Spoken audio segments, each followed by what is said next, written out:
skyline, the Shard. The Shard at the moment is the tallest tower block in Western Europe. Stands 1,016 feet tall. Comprises of many different things: a luxury 5-star hotel, private luxury apartments, a few different restaurants, and the top is a viewing gallery.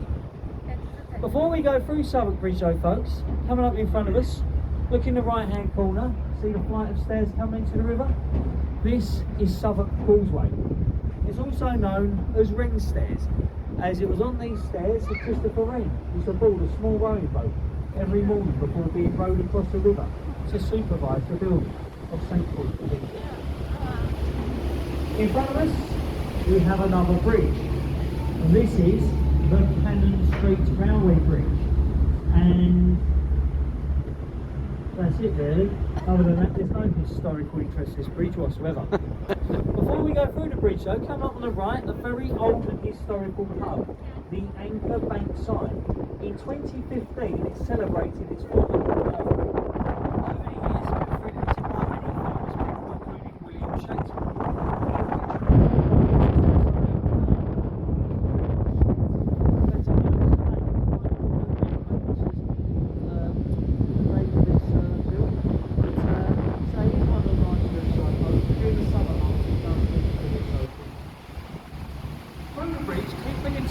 Coming up, we've got a small sailing ship in Webb Dock. It's a replica of Francis Drake's old ship. It's called the Golden Hind. Now, Francis Drake was actually the first Englishman to navigate the world. As I say, it's a replica ship built down in Devon about 35 years ago. That one's been around the world 3 times, 2 more times than the original. Now opened as a museum. Go on there, there's all the history of Sir Francis Drake. In front of us, the New London Bridge. This one was opened by Her Majesty the Queen in 1973. First ever London Bridge dates back to the Roman times of AD 43. Before we go through the bridge though, look to the right. Coming up in the gap between the buildings, we have the lovely Southwark Cathedral. Now in Southwark Cathedral, John Harvard was baptised, the son of a local tradesman. He left England and he went to America, where he founded the Harvard Library. In turn, that became a part of the Harvard University in Massachusetts, USA. Also in the graveyard of that building lays the remains of a man called Edmund Shakespeare. He's younger brother to William Shakespeare. Up until quite recently, I didn't know that William Shakespeare had a younger brother, but he did.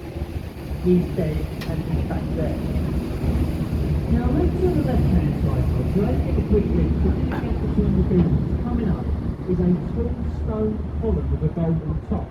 It is Sir Christopher Wren's monument to the Great Fire of London of 1666. Built to represent a candle, they do so was a candle which started a fire in a baker's shop in Pudding Lane. Laying on its end in an eastern direction, it would touch the point where the baker's shop once stood. Now also to the left, this lovely yellow brick building, it's the old Billingsgate Fish Market. Now a fish market stood on that site for just over 900 years, until the late 80s, when the tradition was sadly broken and it moved downstream to larger premises in the Docklands area. The building today is a private function hall. The building next door behind the trees is Winter Guard House, headquarters of Her Majesty's Customs and Excise. That's where they train those lovely smiling people who rip your bags apart when you get to the airport. Over here to the right hand side, London's very own warship, the HMS Belfast. She was the largest of the light cruisers ever built for the British Royal Navy. Weighs 11,500 tons. Saw active service during World War II. She last fired her guns in anger at the Korean campaign.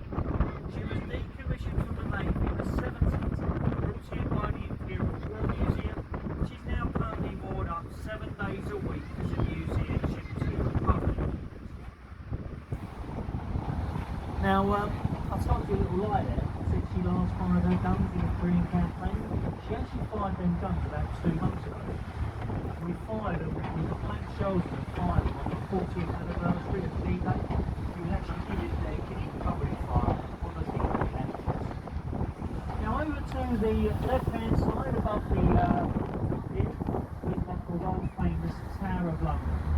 work first commenced on the tower under the orders of William the Conqueror in 1078. It has been used as many things this time: a royal palace, a zoo, a mint, an observatory. Most famously though, a prison and a place of execution. If you look to the river bank when we go past the tower, there's a bricked up archway. Above it, entry to the Traitor's Gate.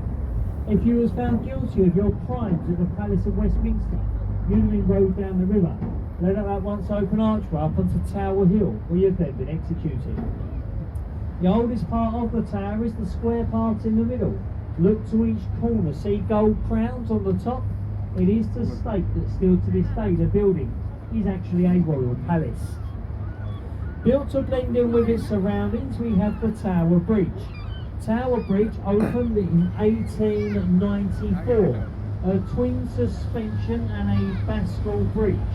When I say a bascule bridge, I mean the lower section of the centre arch can actually raise in two halves like giant drawbridges to allow larger shipping like the Belfast in and out the upper pool of London. The two blue walkways to the top of the bridge have actually been glazed in and turned into viewing galleries. People complain they weren't very good as viewing galleries as the windows were too small.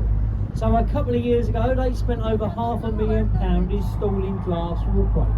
They say it's improved it dramatically. So as we go beneath, take a look. They'll probably be looking down and you're giving you a nice big wave.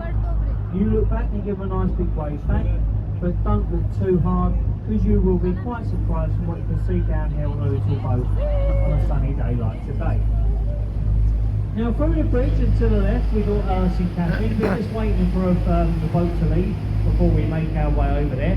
So please do remain seated, folks. We're going to be a few minutes here. We've got to wait for the other boat to leave. So please do stay in your seats until we get safely alongside. Now once we do get alongside, anyone on board with a return ticket, we're your next departure folks, we'll leave here right away. And then returning boats throughout the day are every half an hour on the hour and a half hour till 6:30. Please be here by 6:20 just to guarantee your last departure. Well folks, as we're coming to the end of the trip, it also brings me to the end of the commentary. Now I do hope what I've been saying to you has made your trip a little bit more enjoyable, who knows, maybe even interesting as intended.